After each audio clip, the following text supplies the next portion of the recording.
What's up, guys? Welcome to our new podcast, The Layup Line. I'm one of your co-hosts, AJ. I'm here with my brother, Mark Williams, and our special guest today, Brandon. Layup Line is a podcast where we tackle a popular segment in our culture and sports each week, and then we discuss it, break it down real quick, give you our point of view, and we keep it moving. All right, today's topic is going to be the Westbrook saga. Right? I know everybody who's into sports and into basketball has heard and has an opinion on this, so we're going to give you our take today. So if you want to kick it off, Mark, where are we at? What do you think about the Westbrook saga? I will say that Russell Westbrook will go down as one of the best basketball players of all time. With that being said, he's playing like shit right now. And that's all I got for you. But I think the big question is, why is he playing like shit? I don't know the why. I think maybe it's mental. Because obviously when he played at OKC, he was one of the best that ever did it, and then he got traded a couple of times.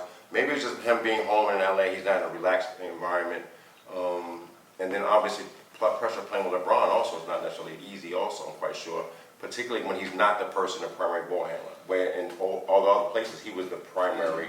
And he didn't have to. He just had to create and then execute. Now he has to stand in the corner and shoot, and that's never been his forte in the basketball. So I think we understand basketball enough to know that not everyone's a good fit, right? And there's been many times in sports where pieces are added to the puzzle that are just not complementary, right? So obviously Westbrook being a dominant ball handler and LeBron being a dominant ball handler, to get the best out of both of them, these guys have to have ball in their hands. So the question is, and I'll pose it to you, Brandon. Was it a good fit to begin with? I don't think so. Their playing styles are too similar. Like you said, Westbrook needs the ball in his hand. Ron needs the ball in his hand.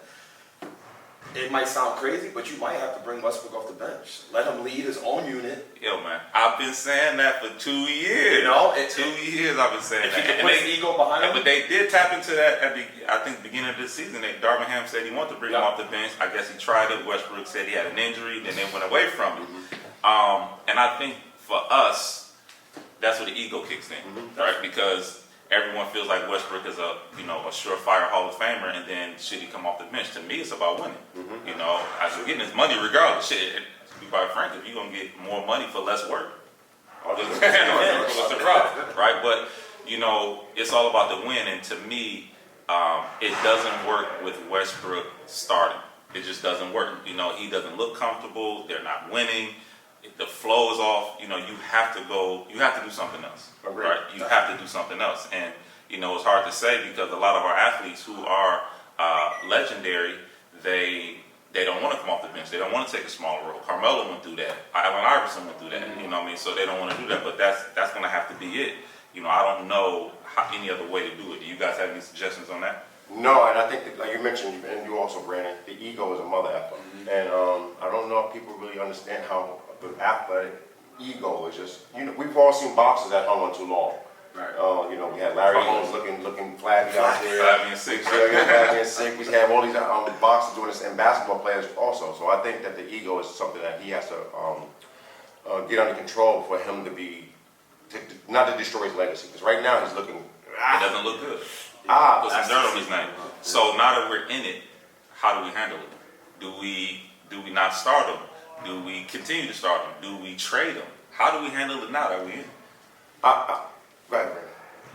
I'm with the trade. Play GM for a day. I'm with the trade. Bron and AD are the centerpieces of the Lakers, and Westbrook's kind of like the third wheel. So you got to put players who are compatible with those two playing styles, right? You need shooters around LeBron. You need shooters around AD, who they can kick out to. Not so many playmakers.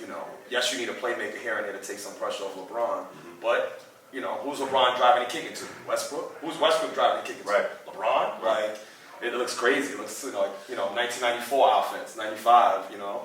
Don't knock that out. No. Okay, so let me ask you this, Mark. 2 questions. Would you trade LeBron?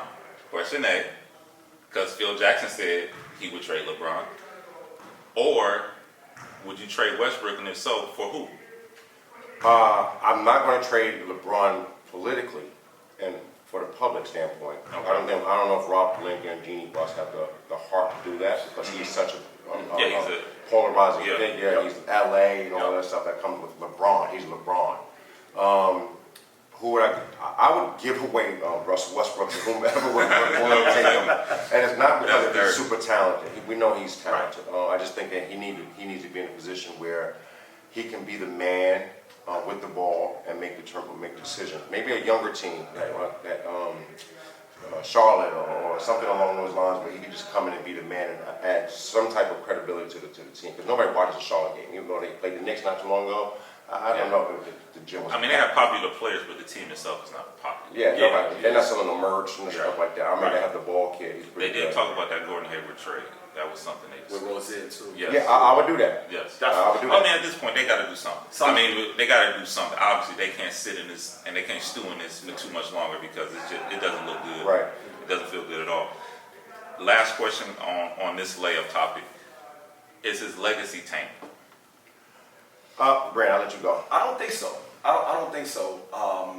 For the outstanding career he's had, the last season, well, this season, the 4 games in, and last season's been rough. But if you look at his numbers in Washington, you look at him, Houston before that, obviously OKC. It's maybe the lights are too bright in LA. Maybe it's LeBron. It's just that that big personality to play next to. He played next to Bradley Beal. His personality is not as big as LeBron. Harden has a personality, yes, but OKC, he was the man. So I think it's the LA lights and being home, like you said, all that pressure. Yeah, I Playing would in the agree. backyard. His legacy is not tainted. Right. But for the kids that are growing up right now, they won't know that mother effer that was at OKC. 100%. He was a mother effer at OKC. He was, but that dynamic was amazing. You had your shooter off the ball. You had your guy coming off the bench in James Harden. That dynamic was key, and I think that's the issue with the team now is the dynamic, right? And even for a winning team, you have certain dynamics that need to be in place. And Westbrook, although he offers or has a very high skill set, the dynamic ingredients aren't mixing. Agreed. It's like oil and water. Agreed. So they definitely have to make a change.